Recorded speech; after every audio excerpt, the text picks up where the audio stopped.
People vs. Tirol and Baldesco, Gr. Number L-30538, January 31, 1981.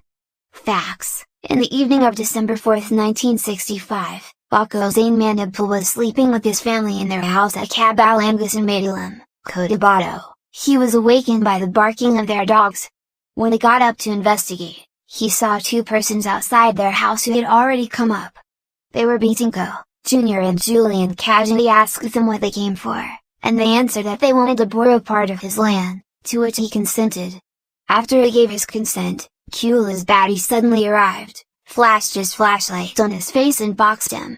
When fell to the floor, the rest of his assailants' companions, numbering more than 10, who were all armed with bladed weapons and firearms, also came and hacked or boloed him, his wife and his 7 children, resulting in the death of his wife, Kadidia Kalangtongan, and her 6 children. Kosain and one of his daughters, Undang Kosain, who was about 6 years old, survived although wounded. They were able to run to the houses of their neighbors, and were later brought to the municipal building where they reported to the police and were given medical attention. The defense of both accused his alibi, and neither of them dispute in the facts established by the prosecution except to deny involvement in the crimes alluded to them. The trial court finds the herein accused, Bonifacio Tirol and Baldesco, guilty beyond reasonable doubt, of the crime of murder of 7 persons, and of the crime of frustrated murder of Kosain Manibpol. On appeal, accused Baldesco and Tirol contend in their joint brief that the lower court erred in admitting in the death certificates issued by the doctor who did not personally view and examine the victims, but whose findings therein were based upon the sketch prepared by the police.